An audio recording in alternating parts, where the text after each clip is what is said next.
तक महादेव की भक्ति से अर्जित पुण्य तुम्हारे पापों का प्रभाव क्षीण करते रहे, परंतु मुझे 11 मास तक बंदी बना रखने के महापाप से तुम्हारे समस्त पुण्य समाप्त हो गए हैं। यहाँ गिरे मेरे प्रत्येक अश्रु ने तुम्हारे विनाश की नींव को और सुदृढ़ बनाया है। तुम्हारी कुबुद्धि, तुम्हारा अहंकार आज तुम्हें तुम्हारे सर्वनाश से साक्षात्कार करवाने जा रहा है।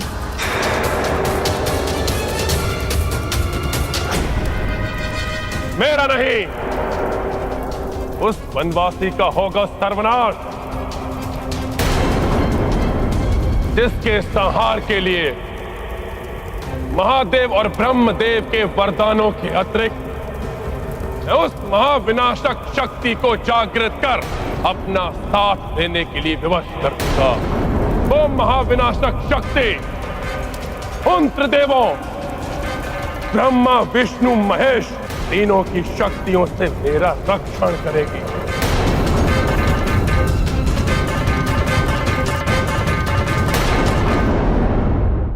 जिस प्रकार 11 मास तक तुम अपने उस वनवासी की प्रतीक्षा करते रहे, ठीक उसी प्रकार अब मेरी विजय की प्रतीक्षा करो। उस समय मैंने तुम्हारा हरण किया था, अब मैं तुम्हारा वरण करूंगा।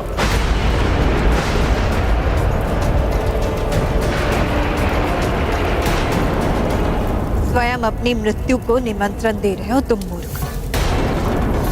अब तुम्हें मेरे विरुद्ध कुछ कहने या मेरे अपमान और तिरस्कार सहने का अवसर भी नहीं प्राप्त होगा। जाओ, जैसे कोई स्वयं अपने काल की आहट सुनकर स्वयं ज्वालामुखी के मुख में प्रवेश कर जाए, जैसे कोई वन्य जीव सिंह का आखेट बनने के लिए उसके समक्ष प्रस्तुत हो जाए, उसी समान रणभूमि में तुम मेरे स्वामी श्री राम से अपने संहार के लिए जा रहे हैं।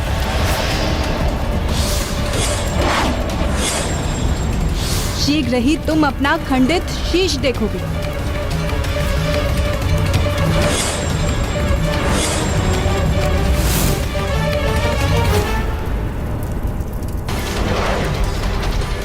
उसी समान रणभूमि में तुम मेरे स्वामी श्री राम से अपने संहार के लिए जा रहे हैं।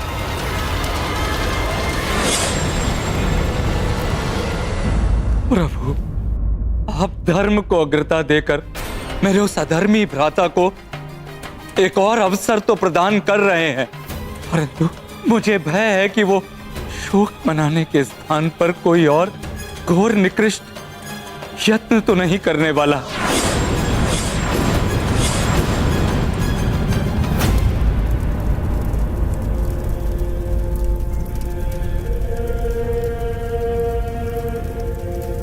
यदि सबकी मान्यताओं के आधार पर मैं ये स्वीकार कर भी लूं कि वो हनुमान शिवांश है, और वो तो नर नारायण का अवतार है, तब भी उनसे टकराने के लिए एक अमोघ दैवीय शक्ति होगी मेरे पास, जो सदैव मेरी रक्षा करेगी। मैं माता तारा देवी को प्रसन्न करूंगा, उनकी निश्चित पूजा करूंगा मैं।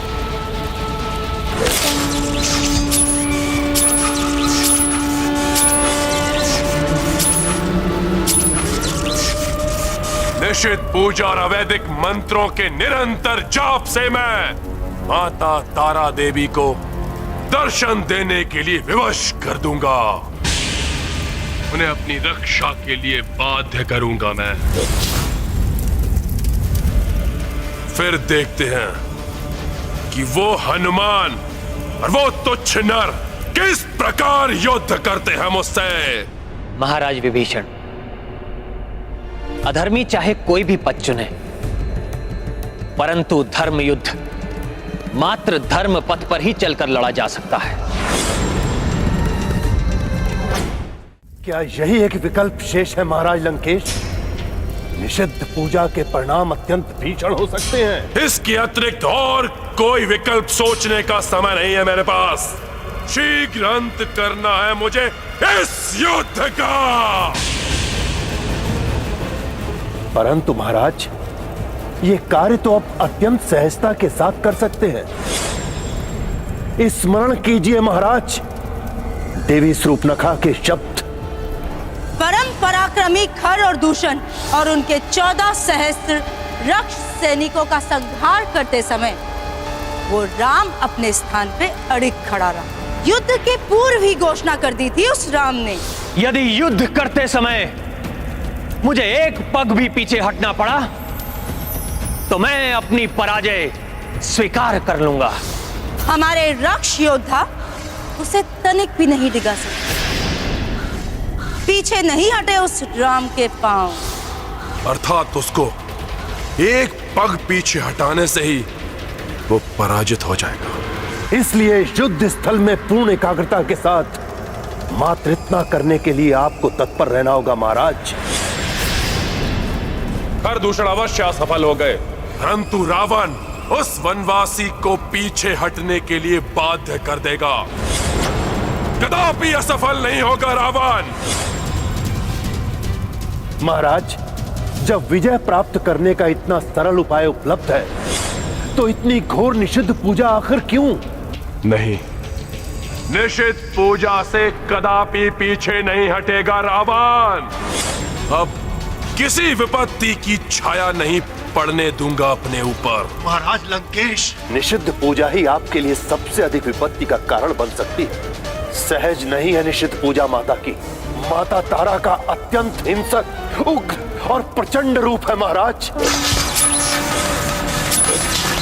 माता के उसी रूप की पूजा करना चाहता हूं मैं, जिसे उनका आशीष प्राप्त हो जाए। वो भीषण से भीषण युद्ध में कभी पराजित नहीं होता। परंतु महाराज, ये भी तो सत्य है कि आज तक माता तारा की पूजा में कोई भी सफल नहीं हुआ। जिसने भी माता तारा के दर्शन प्राप्त भी किए, वो उनके भीषण और उग्र रूप को देखकर काल के मुख में समा गए।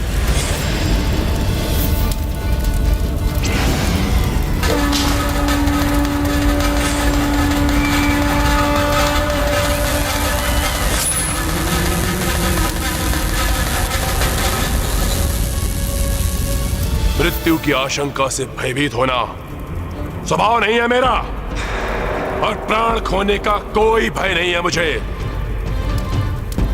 और यह भी ज्ञात है मुझे कि संकटों का सामना किए बिना कभी भी कोई लाभ प्राप्त नहीं होता।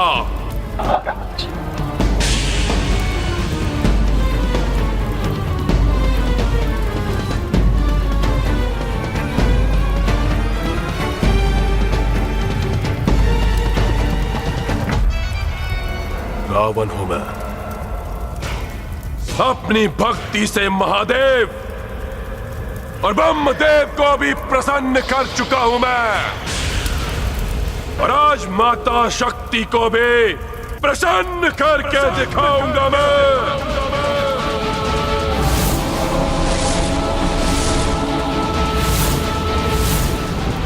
ऐसी घोर निषेध अवैधिक पूजा करूंगा मैं कि मां शक्ति माता तारा देवी के रूप में मेरी रक्षा करने के लिए विवश हो जाएंगी।